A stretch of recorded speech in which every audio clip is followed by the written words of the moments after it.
Welcome back to Middle-earth, where the stars still shimmer softly over quiet hills, and ancient stories drift through the trees like forgotten lullabies.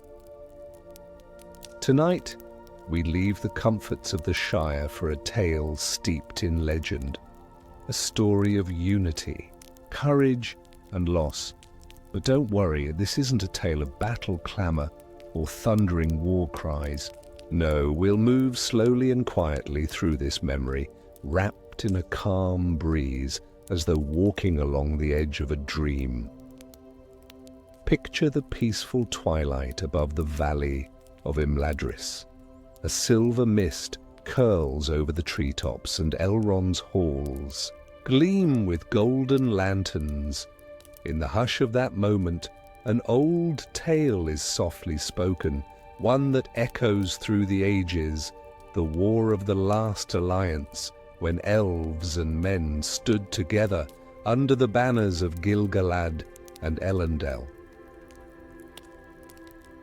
We will not rush. We will not wake the earth too quickly.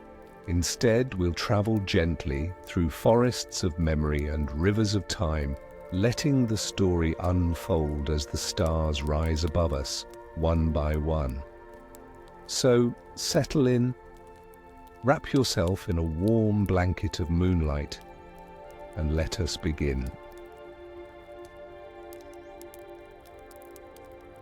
Before we wander further into the moonlit forests of memory, let me gently share what lies ahead. Tonight's tale is an ancient one, a thread woven into the very fabric of Middle-earth. We speak of a time long before the hobbits walked there, garden path before the fellowship gathered, before the shadow stirred once more in the east.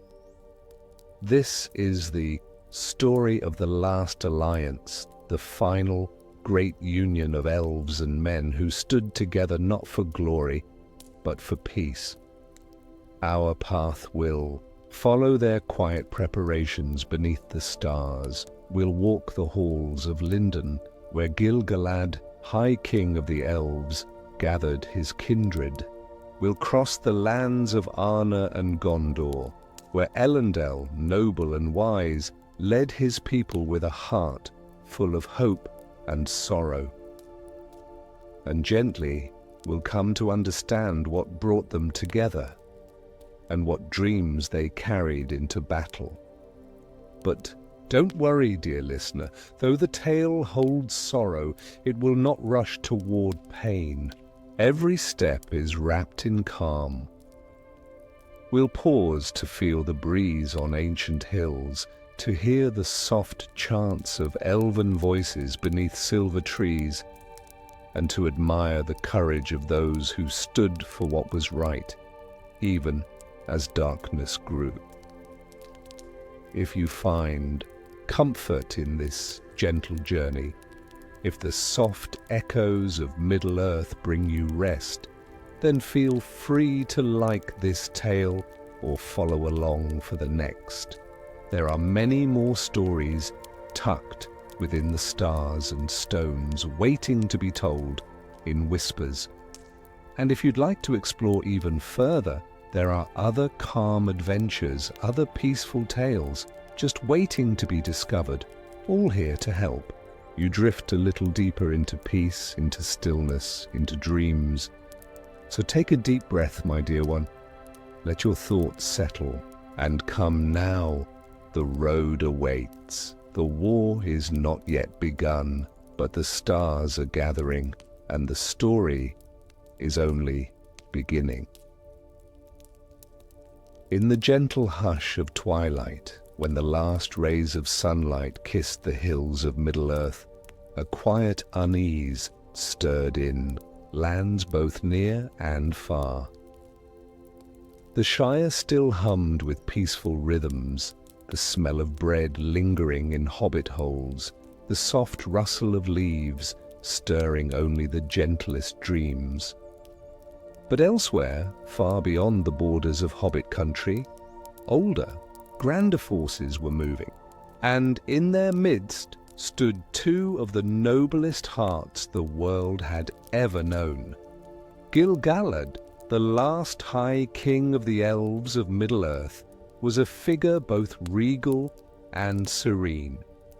With silver-flecked robes and eyes that carried the memory of starlight, he ruled from Lindon, where the sea whispered of the west and the elves sang of things forgotten. Gil-galad had seen centuries pass like pages of a quiet book. He had felt the echo of the First Age, heard the mourning of the trees, and now he listened once more for a darker whisper growing on the wind. Beside him, in a distant land of stone towers and rising sun banners, stood Elendil. Tall among men, wise beyond many, his gaze was steady and sorrowed. He had crossed the sea with the remnants of Numenor's faithful, bearing with him the last light of that once proud land. And though his beard was touched with grey, his spirit remained unbroken, anchored not by ambition, but by hope. A hope that perhaps, even now, the free peoples could stand united once more. Neither elf nor man sought war, but war, like a gathering storm, was beginning to roll across the horizon, and in quiet chambers, late at night, they studied old scrolls by candlelight. They spoke in low tones of Sauron, the deceiver who had risen again, bearing the One Ring, forged in the fires of Mount Doom. They knew the shadows would not stop until light itself was swallowed whole, and so they made a choice to stand together. In this tale we follow not just a war, but a bond between Gil-galad and Elendil, between elves and men, between wisdom earned through the ages and courage forged anew. Theirs is a journey of ancient paths and sacred oaths, of quiet counsel and starlit marches, of sorrow carried with dignity, and love held through sacrifice. And as the story unfolds, you'll walk with them through calm groves and silent battlefields. You'll listen to elven songs floating on the breeze and feel the weight of armor as it's donned not with pride, but with purpose. So rest easy now, dear one. You're in good company. The stars are watching, the tale is waiting, and your journey through the gentle echoes of the last alliance has just begun. Before the horns of war echoed across the mountains, before banners were raised in defiance and sorrow, there existed a quiet moment in time, like the last stillness before a distant storm. This is where our journey truly begins, not with clashing swords or thundering hooves, but with the soft, patient cadence of everyday life in Middle-earth, far in the west, where the sea sighs against the grey shores of Lindon. Gil-galad's realm glowed with quiet dignity. Lindon was not a place of grandeur meant to dazzle, but of reverence and balance. The tall silver birch trees swayed as if in ancient conversation with the breeze. Birds with voices like wind chimes flitted from branch to branch, while elves walked slowly beneath their canopies, their steps as light as falling petals. Gil-galad's halls were open to the stars. Moonlight often spilled across polished stone. Floors and the sound of water flowing from carved fountains filled the air with gentle music. Here the days were full of thought, meditation, and song. Eldar smiths worked quietly, shaping silver and mithril with loving care. Scholars bent over scrolls that spoke of times before the moon, while others sat beneath trees and sang to the stars, remembering what the world had forgotten. The High King himself spent mornings in the gardens, walking slowly beside a stream that remembered the first rains of Arda. He would pause to watch the light catch on the water, or kneel to tend to a blossom with hands that had once held a spear. And always there was a glimmer in his gaze, an awareness of something shifting, like the faint scent of winter long before the first frost. In the east, across leagues of forest and valley, Elendil dwelled in Annúminas, the capital of Arnor. His days were no less peaceful, though the land of men thrummed with a more grounded energy. There, the mornings began with the tolling of bells and the scent of bread rising from stone ovens. Children ran through dusty courtyards, chasing each other with laughter like birdsong. Blacksmiths rang steel upon steel, shaping blades not for war but for the honor of their ancestors. Elendil was a quiet ruler. He wore no crown and held no scepter. Instead, he greeted his people with nods of respect and walked among them often, listening to the concerns of farmers and craftsmen alike. He spent his evenings in his library, where aged tomes from Númenor lined the shelves. There, candlelight danced over pages inked with runes from a world long drowned beneath the sea. Yet even in this harmony, something stirred. It began with dreams. Gil-galad found himself waking in the deep of night, heart stilled by visions he could not grasp. He stood beneath a blackened sky in those dreams, where stars fell like tears and voices, ancient, weary voices, called his name from far away. Each time he awoke, the echo remained with him, not frightening but unfinished. Like a song missing its final note, Elendil too felt a shifting. He noticed how the wind, once crisp and clean, now sometimes carried a scent unfamiliar and metallic. The stars seemed dimmer, and the birds sang less often in the dawn hours. One evening, he watched his son Isildur staring across the lake, silent and frowning. "What troubles you?" Elendil asked gently. Isildur turned slowly. "I dreamed of fire beneath stone," he murmured, "and a tower with no shadow." The king said nothing in reply, but in his heart a note had begun to tremble. Back in Lindon, the elves noticed changes in the world. Trees whose leaves should have turned gold in autumn now held their green longer, as if unwilling to surrender to the cycle. The waters of the river Lune rippled even when no wind blew. And one morning, a flock of birds took flight all at once, scattering eastward in what seemed like sudden fear.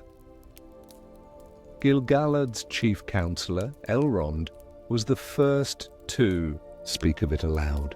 He approached the king quietly beneath the white branches of an ancient tree. "There is a whisper upon the world," Elrond said softly. "A tension beneath the soil and sky." Gil-galad looked up from the scroll he had been reading. "You feel it too?" Elrond nodded. "Something watches." It was not yet dread, not yet urgency, but it was there, like a breath held too long, or a shadow just beyond the torchlight. The High King began to visit the libraries more frequently. He sought out texts from the elder days, parchments yellowed with age, filled with half-forgotten songs and memories of the first war against Morgoth. He read of broken swords and lost Silmarils, of ancient oaths and sorrowed triumphs, and always the name Sauron echoed like a low drumbeat between the lines. In Annúminas, Elendil met with the chieftains of the north. He noticed how many of them bore tired eyes, how their reports spoke of strangers in the woods, and lights seen far from any path. One man spoke of wolves howling where no wolves had roamed for generations. Another told of missing livestock, and the earth left scorched in rings around the empty pens. At first, Elendil thought to dismiss them as tales spun by fear and superstition. But one evening, he found a letter from a ranger in the wild, speaking of a ruin uncovered by floodwaters. Within it, carvings that bore the eye, the sigil of Sauron. The mystery now had a shape, faint, uncertain, but real. And through all this, the days moved on. Gil-galad continued to walk his gardens. Elendil still spoke with his people. Songs were sung, bread was broken, stars still shone. But in their hearts a chord had been struck. A song had begun, slow and sorrowful, and neither elf nor man could pretend not to hear it. And so the first threads of mystery gently wrapped themselves around the edges of peace, soft like spider silk in the morning dew. And though neither king spoke of it openly, not yet, each knew that the world was beginning to lean forward, listening, waiting for something long slumbering to stir. And in the quiet of their realms, beneath trees and towers and stars, they prepared, not for war, not yet, but for understanding. For in the lands of Middle-earth, the first mysteries always come not with trumpets, but with whispers, and if you listen closely, sweet dreamer, you may hear them too. In the days that followed the first whisperings, the world itself began to hum with an energy, faint but unmistakable. It was not loud or frightening, but rather like the first breeze that hints at a coming storm, or the distant sound of a harp string plucked far away. For those attuned to the rhythm of Middle-earth, it was a sign that something old was awakening. In Lindon, Gil-galad stood one morning by the sea, the grey waters shimmering beneath the rising sun. The waves moved with an almost knowing cadence, and the light danced upon the surface as though caught in silent conversation with the sky. He closed his eyes and listened, not to the gulls, nor to the tide, but to the stillness between them. And there, in that perfect silence, he felt it again. A presence, not malevolent, not yet, but ancient and watching. That very evening, Elrond returned from a journey to the forests east of Mithlond. He entered the king's study with furrowed brows and a weariness that did not come from travel. "I found something," he said quietly, "or rather, something found me." He unrolled a piece of cloth to reveal an amulet, shaped like an eye, but with the silver inlay twisted and fractured, as if it had been violently reshaped. It was buried in the roots of an ancient tree, Elrond explained. The tree was dying, though no disease touched it. When I touched the soil, I heard whispers. Gil-galad took the amulet into his palm. It was cold, too cold. Even in the warmth of firelight, it held a chill, like the breath of forgotten tombs. "Something is gathering," he murmured. In the east, Elendil too began to sense the veil thinning. One evening, while riding north of Anuminas, he encountered a company of elves traveling in silence through the trees. Their cloaks were grey, their eyes distant. They paused upon seeing him, and one stepped forward. She was tall, her hair silver as moonlight, her voice soft as falling snow. "We seek the roots of memory," she said. "For in the old places, something stirs. A voice we once cast into shadow now calls again, though it is cloaked and clever." Elendil bowed with quiet respect. "You speak of Sauron." The elf said nothing, but her gaze deepened. Later that night, as Elendil lay awake beside a fire, he saw them again, moving among the trees, singing softly in a tongue so ancient even he could not name it. The leaves seemed to shimmer in reply. The moon was full, and the stars wheeled overhead like ancient eyes remembering long-forgotten stories. Meanwhile, in the forests near Eregion, another presence made itself known. Not seen, but felt. Animals began to avoid certain glades. Birds would pause mid-flight and veer away. And in the deep hours of the night, elven scouts spoke of seeing faint lights, blue and green, drifting among the trees like spirits from another age. One such scout, named Thalanar, dared to follow the lights. He moved with the silence of his, kind, each step a whisper, each breath a part of the wind.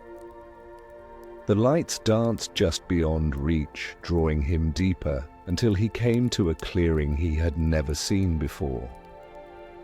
There, at the center, stood a single stone, tall, narrow, and smooth as glass.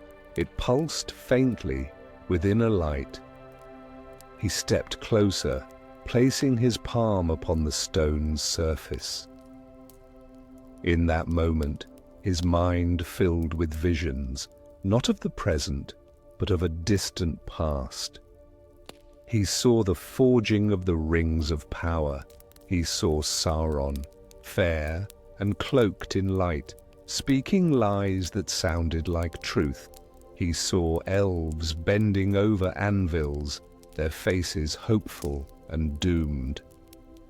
When Thalanar returned to his people, he was pale and trembling.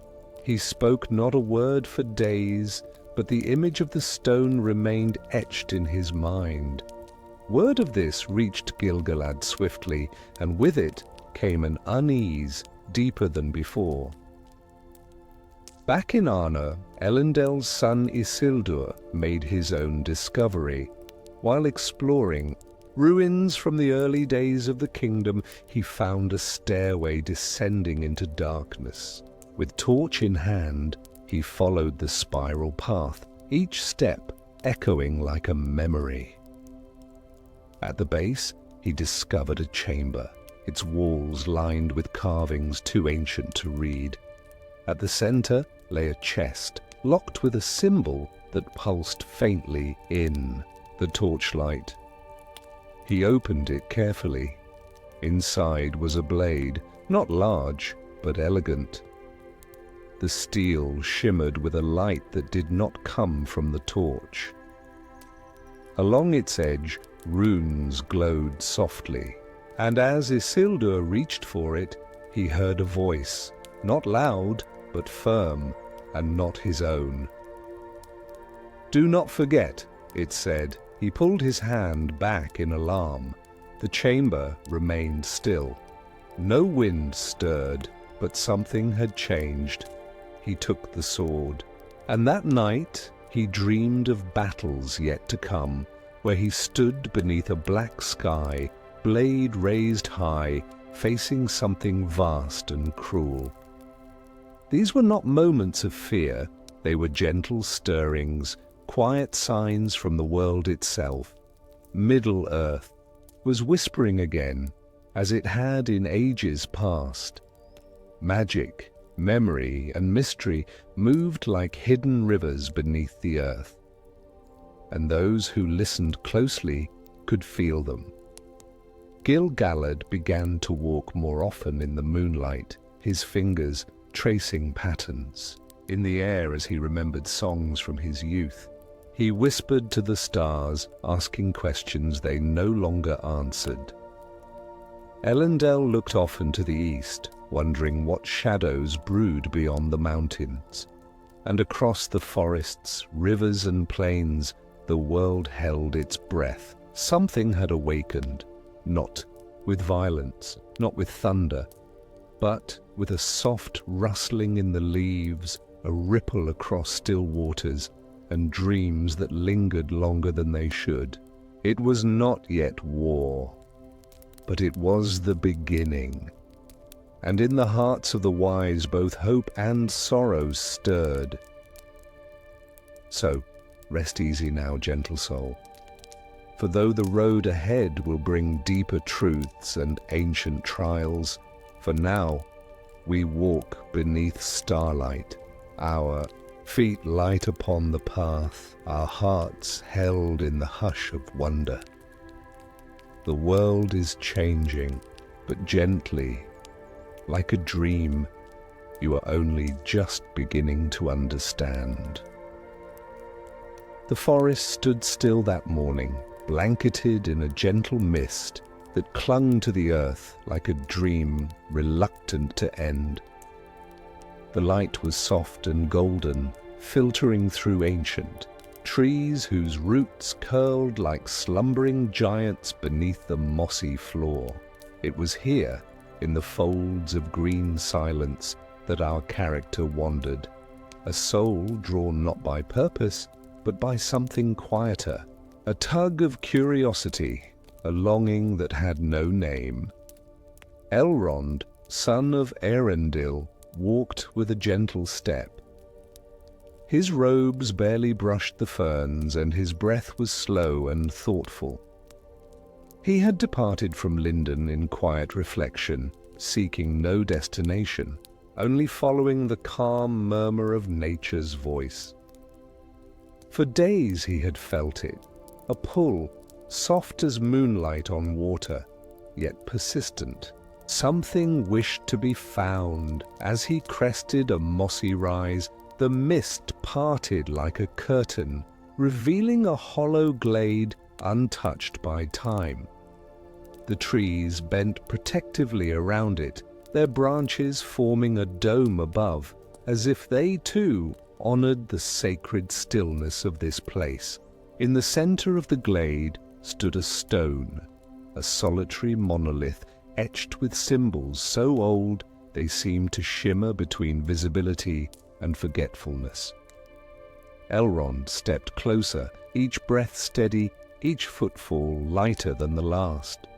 The air changed here. It was cooler, but not cold, more like the memory of winter rather than winter itself. He reached out, brushing his fingers against the runes. A hum, barely more than silence, rose beneath his skin, not heard but felt. The stone was alive with a quiet magic, and when his hand met its surface fully, the glade responded. Wind stirred without moving leaves. Light brightened, though the sun had not risen further, and in his mind a vision bloomed, not like a dream one might forget, but like an echo from a place he had never seen and yet deeply remembered. He stood in a vast hall, pillars of white and blue stretching endlessly above. Elves in robes of starlight moved silently among glowing braziers. At the center of the chamber stood a great forge, its flame burning with silver fire. Over it, a figure loomed, tall, fair, eyes full of promise and wisdom. And something else, a shadow behind the light. Sauron, But not the tyrant of the Second Age. No, this was Anatar, the Lord of Gifts. Beautiful, persuasive, dangerous not in appearance, but in the music of his voice and the elegance of his hands. Elrond pulled away from the vision with a breath sharp and quiet, like waking from a dream too real. The stone beneath his hand faded in warmth, and the glade returned to silence. Yet he was changed. The images still fluttered like leaves in his mind, drifting slowly but refusing to settle. In that moment, he realized the truth. The past was not buried. It whispered still in the bones of the earth and the breath of the trees. The deception of Anatar, the forging of the rings, the slow turning of fate. They lived, quiet and patient, waiting for those who listened with open hearts. Far away, Elendil too was drawn by unseen threads. He had journeyed east of Annuminas, where the land grew wilder, untouched by stone roads or walls. There, among crumbling ruins of forgotten towers, he found a door, half buried in ivy, sealed with iron, and marked with a symbol long absent from men's memory. With reverent hands, he cleared the vines.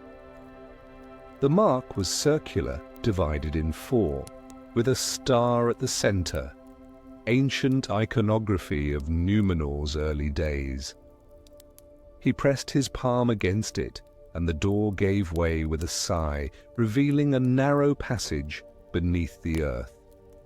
Torchlight flickered upon the damp walls as Elendil descended. The air was thick with the scent of stone and time. At the bottom lay a chamber, small, round and empty, save for a pedestal, and upon it a scroll wrapped in golden thread. He unwrapped it slowly. The writing inside was not of any known tongue, but as he stared, the words shifted, becoming readable not through language, but through meaning.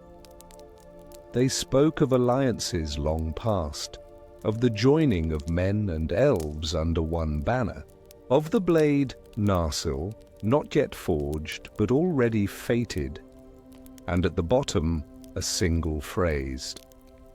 When the moon burns silver and the stars weep flame, the enemy will rise again. Elendil said nothing, but he held the scroll close as he climbed back, into the light, heart heavy not with fear, but with understanding. The road ahead was no longer distant. The signs had begun. That night, under a moon that did indeed shine silver, he gazed eastward and whispered to the wind, "We will be ready." Back in the forests of Eregion, Celebrimbor stood upon the balcony of his forge. He too had felt the pulse. The air around his workshop shimmered subtly now, as though time itself had begun to hesitate. He could feel echoes in the metal, murmurs in the gems.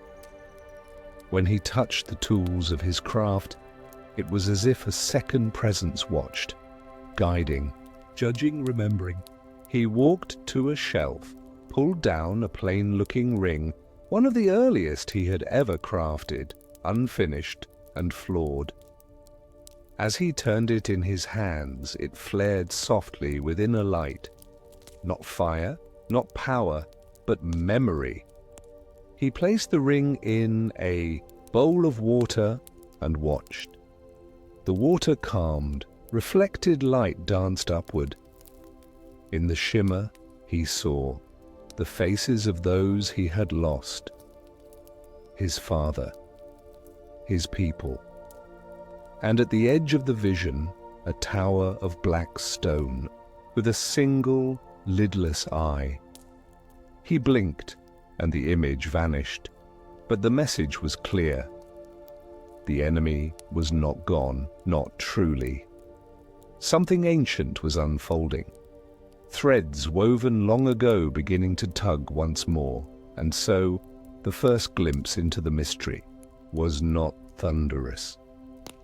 It was not declared in fire or heralded with fanfare. It was quiet, subtle, like the turning of a key in a forgotten door, like a sigh from deep beneath the mountains, like the first note of a song that had not been sung in 1,000 years. Those who were listening, Elrond in the forests, Elendil in the ruins, Celebrimbor in his forge, heard that note and knew. A tale older than themselves was beginning again, and thus we come to rest once more beneath the ancient boughs of thought. The night is deepening, dear one. The winds are soft, the stars are slow, and the mystery has only just begun to show its face. Let your breath fall easy now, for the next part of our journey awaits with the gentleness of dawn. The sun had slipped behind the hills of Eriador, painting the western skies in soft golds and lavenders, as if the heavens themselves were sighing into sleep. The breeze carried with it the last warmth of the day, and the scent of pine and fresh grass drifted lazily through the trees. Elrond stood upon a quiet rise overlooking the Anduin, his silver-grey cloak catching the last slivers of twilight. The vision in the glade still lingered in his mind, like the fading melody of a song too beautiful to forget. He had not spoken of it to anyone, not yet. Some truths, like ancient rivers, must flow in solitude for a time before joining the wider sea. He sat upon a fallen tree trunk, the bark soft with age, and allowed the hush of the evening to wrap around him. The world was listening, it seemed, not with urgency, but with deep patience, waiting for him to hear what had always been there. His fingers absent-mindedly traced the runes carved into a small stone he had taken from the glade, its surface smooth, its etchings barely visible in the fading light. But the feeling it gave him was unmistakable, like holding a memory or a promise. The stars began to appear, one by one, as if the sky were lighting lanterns for his thoughts. He gazed upward, letting his breath fall slow and quiet. And then, without speaking aloud, he asked the question that had been quietly blooming in his heart. Why me? Why now? And the answer did not come in words. It came in the form of remembering. He remembered the tales his father Elros had told before choosing the path of men. The stories passed down from their mother Elwing, who had carried the light of a Silmaril, and beyond that, the songs sung of Elendil, his father's voyage across the stars, bearing hope to the Valar. He remembered standing at Gil-galad's side, watching the rise of darkness in the east. He remembered the cold of battle, the stillness of loss, the quiet that follows war. And in that silence, something had been planted, a question, a longing, a path not yet walked.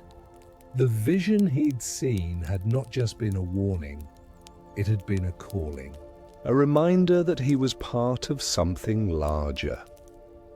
Not a destiny written in stone, but a thread in a tapestry so vast it reached beyond even the shores of Valinor.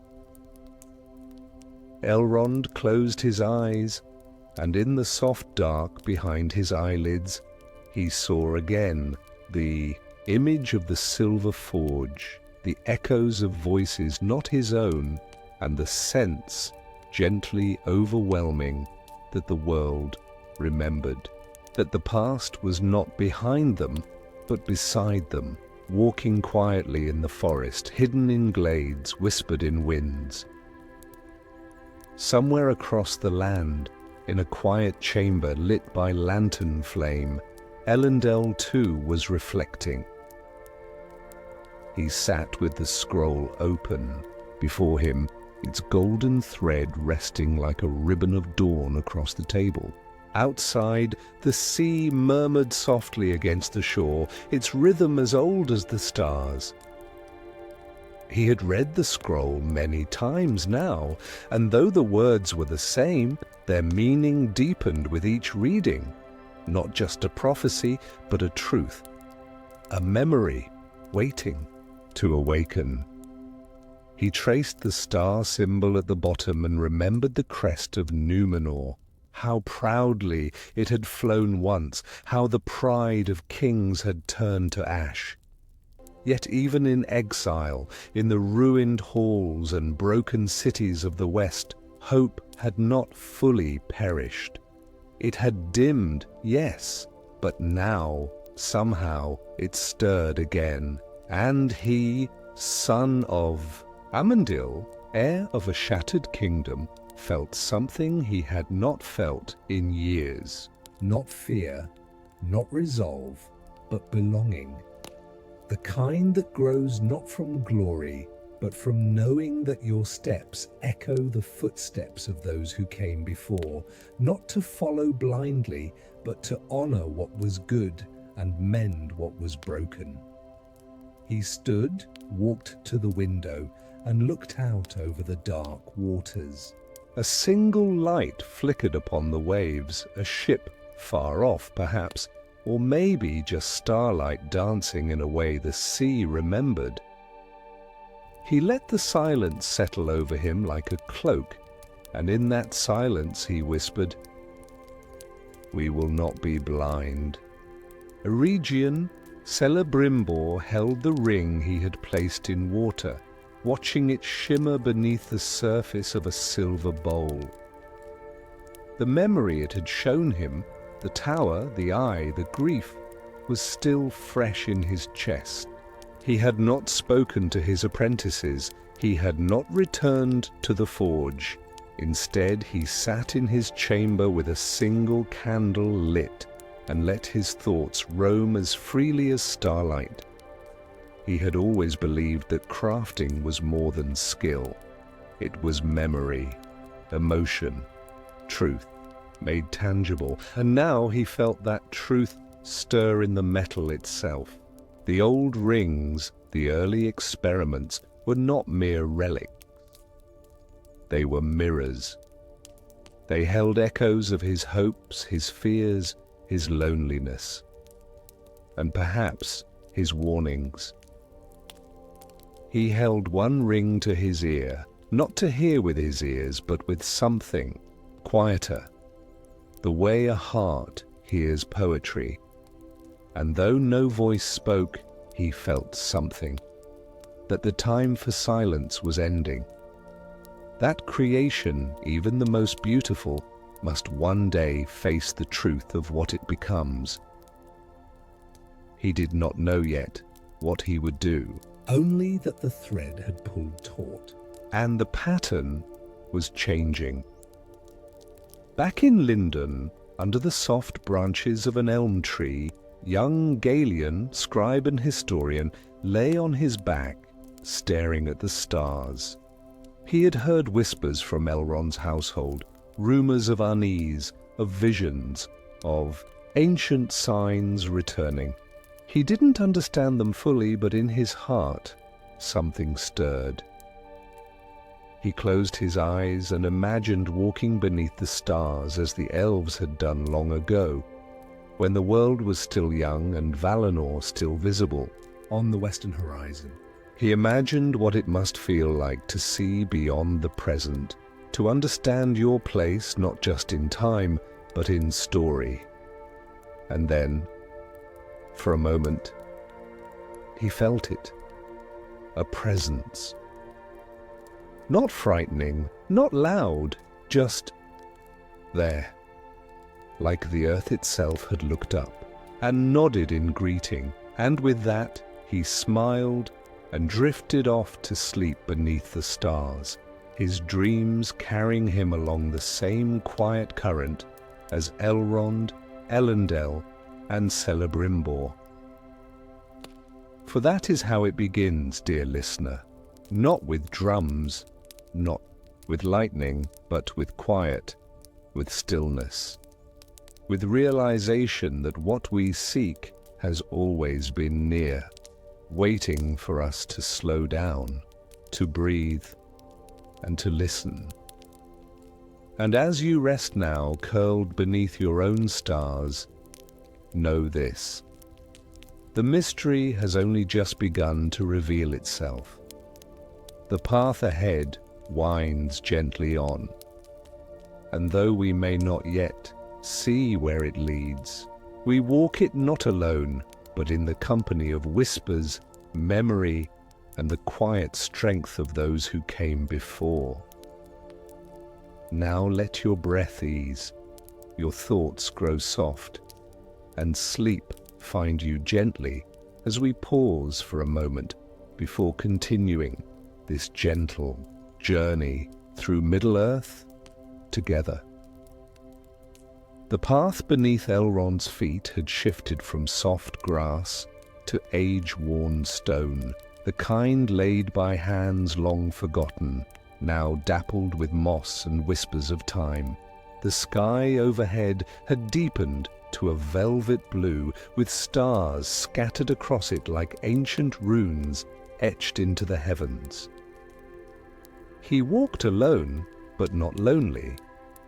There was a stillness to this part of the journey, a pause between moments that felt as though Middle-earth itself was gently holding its breath, allowing space for something meaningful to appear, and appear it did. As he rounded a curve along a hillside where wildflowers bent ever so slightly in the breeze, he saw a figure standing at the edge of a grove, tall and cloaked, with a silver clasp at the shoulder shaped like a crescent moon.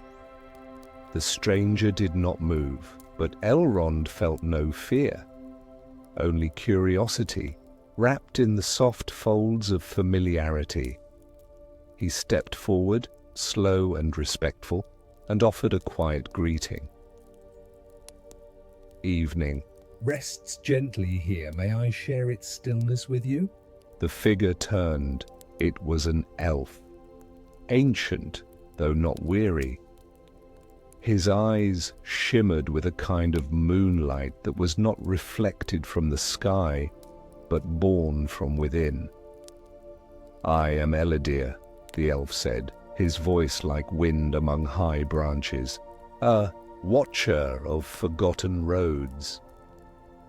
Elrond inclined his head in understanding. "And I am only beginning to remember the ones I walk." They sat together beneath the trees, and Elendil removed a slender pipe carved of grey wood, the bowl inlaid with tiny runes. No smoke rose from it, but a fragrance like apple blossoms and starlight drifted through the air.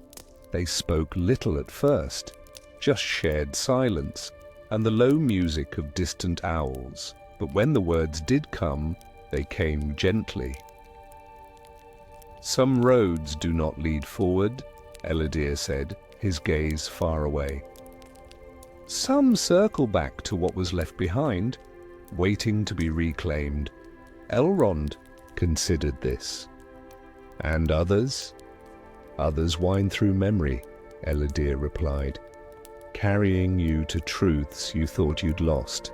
He reached into a pouch and drew out a small crystal, smooth and warm with a soft glow.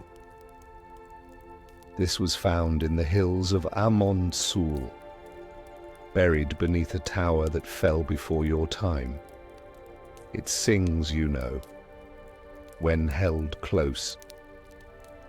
Elrond took it delicately.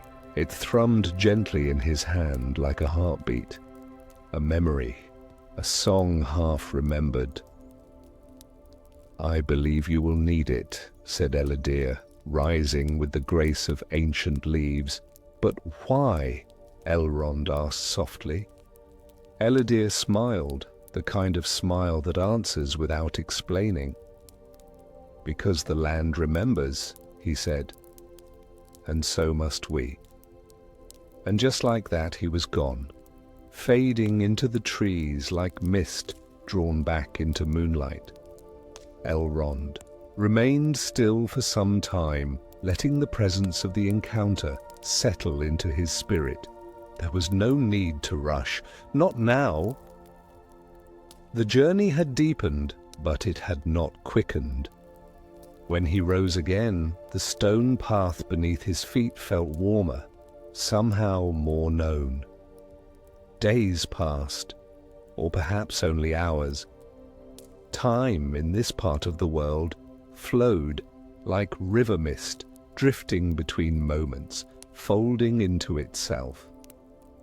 Elrond walked with steady purpose, guided more by feeling than destination. And then came the second encounter. He found himself in the lower woods of Emin-Beriad, where golden leaves never seemed to fall, and sunlight filtered through in rays like the hands of old friends reaching through the trees. There, sitting cross-legged on a large flat stone, was a man, cloaked in green and grey, with a hood drawn low and a satchel of dried herbs at his side. He looked up as Elrond approached, his expression mild, his beard dusted with silver. "Peace to your footsteps," he said kindly. "And to your watch," Elrond replied. The man introduced himself as Halron, a wanderer of the north, though his voice held the weight of long memory. They shared a fire, small and smokeless, beneath the open canopy, where the stars began to press gently through the dusk. "You walk toward something ancient," Halron said, handing Elrond a tin cup of steeped pine and mint. "And yet it walks toward you, too." Elrond sipped quietly. "You feel it, too?" Halron nodded. "The land remembers. But more than that, the air does, the trees, the water." He reached into his pack and brought forth a simple-looking medallion. Old, tarnished, but etched with the 7 stars of the House of Elendil. "This was found near Tharbad," Halron explained, "beneath a ruined watchtower. I believe it once belonged to a captain of Gil-galad's host." He placed it in Elrond's hand, and Elrond felt its weight, not physical, but emotional. Like sorrow that had learned to grow quiet with time. "Take it," Halron said. "Let the past walk with you. Let it speak if it chooses." They said little else. The fire burned low, the stars wheeled overhead. And in the stillness, Elrond felt something awaken, not loudly, not even clearly, just a presence. A sense of something once lost, listening again. When he left the next morning, the medallion lay heavy against his chest. The final encounter came as twilight settled over the soft hills near Amon Hen, where the ruins of ancient watch seats still stood. There, beside a narrow stream, stood a creature not quite man, not quite beast. An Entwife, not seen in ages, not in story, not in song. And yet there she stood, tall, bark-skinned, gentle of eye, with small blossoms growing along her shoulders. She said nothing as Elrond approached, only watched him with an ageless calm. He bowed low. and she nodded. Her voice, when it came, was slow and deliberate. Each word a root reaching into the soil. "You carry what must be remembered," she said, "and walk where memory has thinned." Elrond could not speak for a moment, but when he did, his voice was steady. "Then may I remember with care." She extended a hand, massive and gnarled, yet soft as old earth. In her palm rested a single seed, glowing faintly with green-gold light. "Elven kind once gave this to us," she said. "Before the towers fell, now we return it."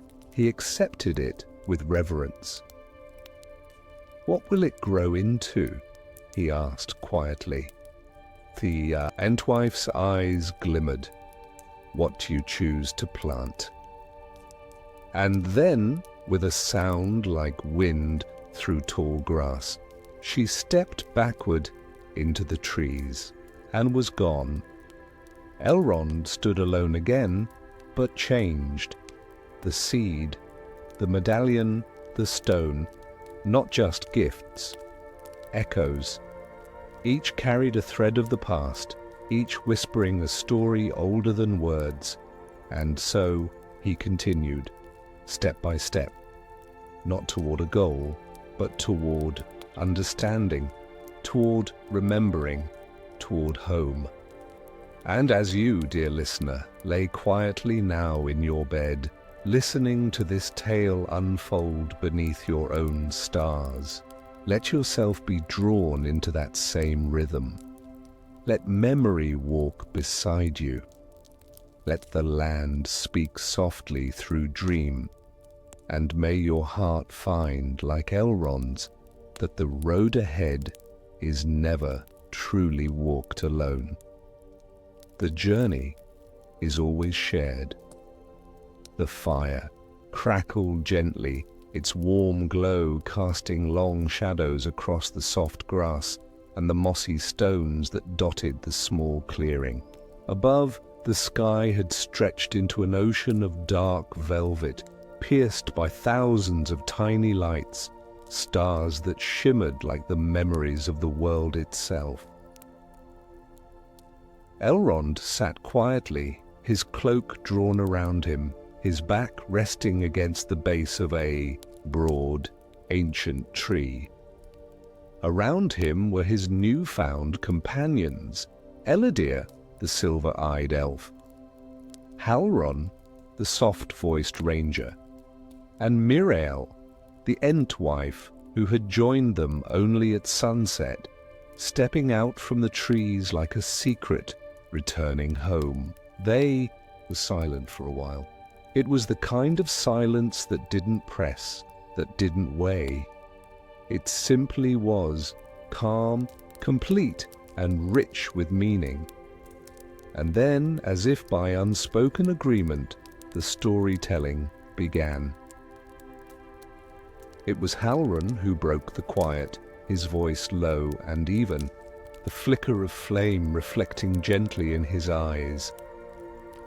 "There was a time," he said, "when the stars were the only light in Arda.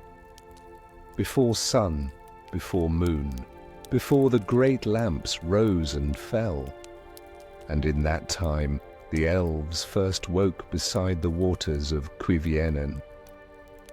He looked toward Elendil, who nodded with a faint, wistful smile. "My people called it the Waters of Awakening," Elendil added softly. "We still speak of it in songs, though most who sing were never there. The waters were still, save for the wind, and the stars above were sharp and bright, like the edges of memory. Some say," Halron continued, "that the stars were placed there by Varda herself, Elbereth, Lady of Light, so the elves would wake under beauty and not under darkness. Miriel, who had remained motionless up until now, gave a low, gentle hum, like the deep note of a cello hidden in the earth. "I remember the first trees," she said, voiced like slow rain. "We entwives, we guided the growing things then. The stars spoke to us through the leaves, and the roots carried the songs of the Valar." Elrond listened, deeply moved. "And do the trees remember?" he asked, his voice barely more than a breath. Miriel turned her head slowly, as though considering the question from every angle of time. "They do not forget," she replied at last. "But they speak in rhythms too slow for most to hear. You must become very quiet, very still. Then perhaps you will feel it, not as a voice, but as a presence." The fire popped once, softly, and a breeze passed through the clearing, lifting a few embers into the air like small drifting stars. Then it was Elendir's turn. "There is a tale," he said, "told only beneath starlight." A tale of the last journey of Gil-galad. Elrond's breath caught. Elendir gave a respectful glance. "You knew him?" "I did," Elrond said. "And yet, I never heard this tale." "Few have," Elendir replied, then began. On the eve, Before the final battle, Gil-galad walked alone along the shores of the Anduin. The army slept, and even Elendil had returned to his tent. The stars above were clear, and the water reflected them like a twin sky. And it said that he sang, not in words, but in a melody known only to the high elves. A song of farewell. Not to life, but to something older, to Valinor. To the peace we left behind. The river, it is said, carried that song all the way to the sea, and the sea carried it further still. Some say that even now, on moonless nights, if you stand at the mouth of the river and listen with your heart, you can still hear that song, faint and distant. Silence fell again. Not empty silence, but one that wrapped them all in something sacred. Then Halbrand spoke once more, voice quiet.